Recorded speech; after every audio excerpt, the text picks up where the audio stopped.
il y a à peu près 30-35 ans, il existait une mode, particulièrement aux États-Unis, qui consistait à coller sur le pare-choc de sa voiture un autocollant sur lequel, vous avez d'ailleurs un exemplaire, enfin une image sur vos feuilles de culte, sur lequel on pouvait lire en anglais « Shit happens ». Alors traduction, c'est pas très élégant, mais en français ça veut dire « la merde, ça arrive ». Nous nous sommes tous déjà posé la question de savoir pourquoi le mal peut prospérer. Que fait Dieu? Pourquoi ne réagit-il pas? Pourquoi le méchant prospère alors que le juste galère? De façon quelque peu cynique, l'Ecclésiaste répond « Dans ma vaine existence, j'ai tout vu.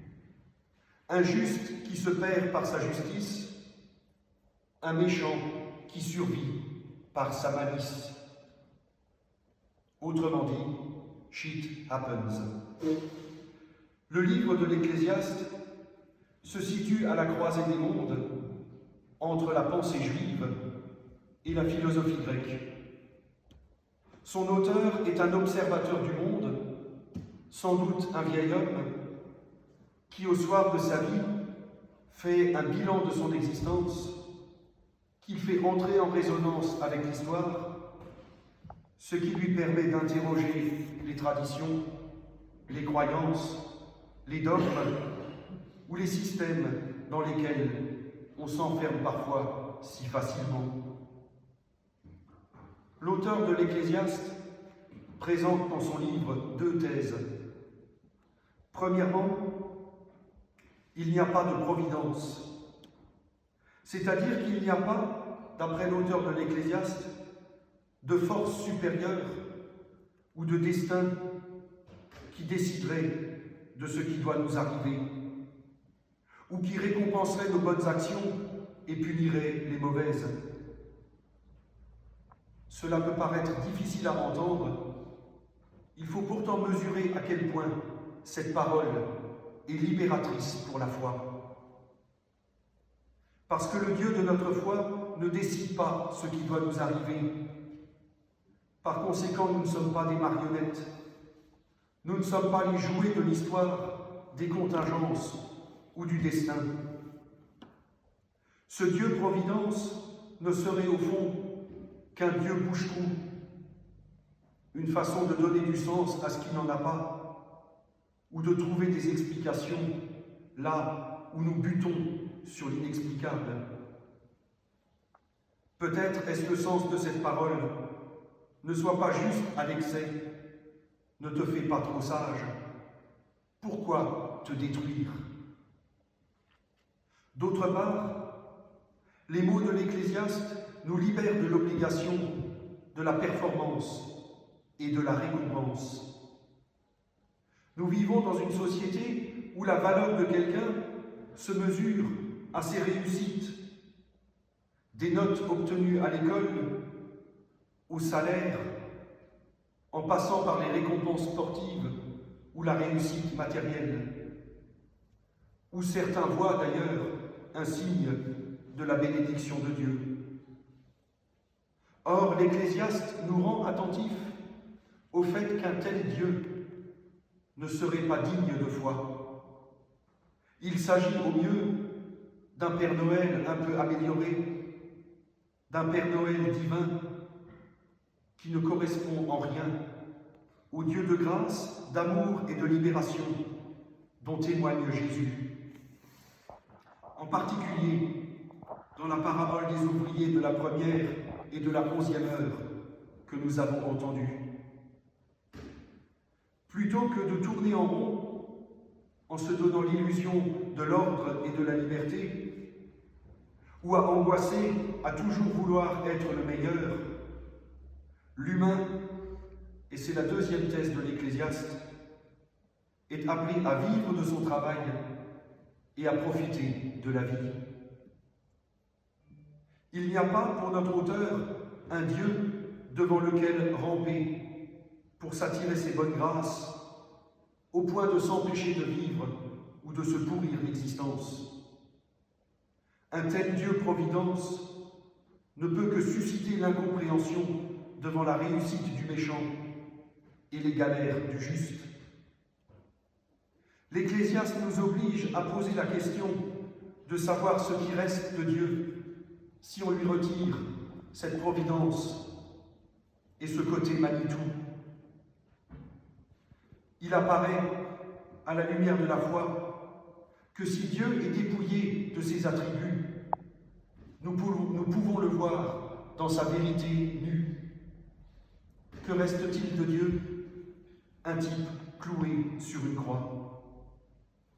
Visage d'un Dieu qui se donne, visage d'un Dieu qui change le destin en destinée.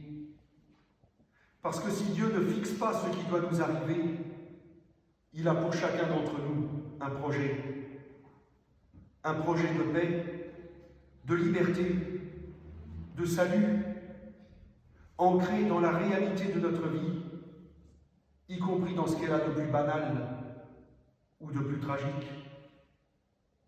Nous sommes appelés à la première comme à la 11e heure de notre vie, par un Dieu qui vient à notre rencontre pour nous proposer un chemin, nous appeler à ne pas rester sur le bord de la route, nous appeler au sens. Dieu nous appelle, mais ne nous assigne pas à un destin. Le français dans ce domaine est d'ailleurs une langue assez pauvre. En allemand, on fait la distinction entre Schicksal et Bestimmung. Schicksal, c'est ce qui nous tombe sur la figure, on n'y peut rien. Shit happens. Bestimmung, c'est ce à quoi nous sommes appelés. La foi ne nous préserve pas des tuiles qui peuvent nous tomber sur la tête, ça se saurait. Mais l'Évangile nous dit que nous ne sommes pas condamnés à rester assommés. À l'image de la croix que le Christ transcende, laissant derrière lui un tombeau vide. Le crucifié du Vendredi Saint devient le ressuscité de Pâques. Subissant le destin de la croix, le Christ nous ouvre à la destinée de la résurrection. Dans la main du Dieu créateur, qui n'est ni le décideur de l'histoire, ni le bouche-trou de nos questions sans réponse, les destins que nous traversons sont appelés à devenir destinés. Ce qui représente parfois, il est vrai, un chemin de croix, où nous avons besoin d'aide, comme Jésus a eu besoin d'aide pour porter sa croix.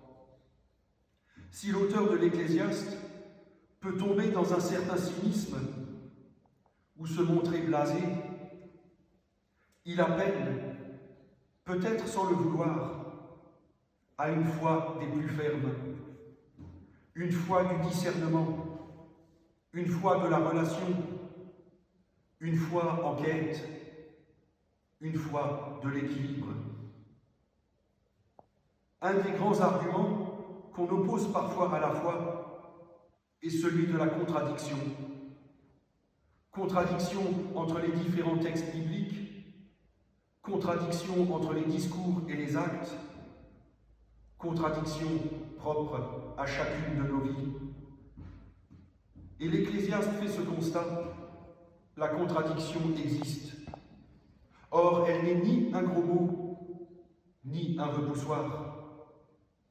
Le but de la sagesse, le but de la foi, étant d'assumer ces contradictions et d'y trouver un chemin de liberté. Ne sois pas juste à l'excès, ne te fais pas trop sage. Ne fais pas trop le méchant et ne deviens pas insensé. Ce qui signifie qu'à la suite de Dieu, nous sommes appelés à un équilibre pour éviter deux écueils.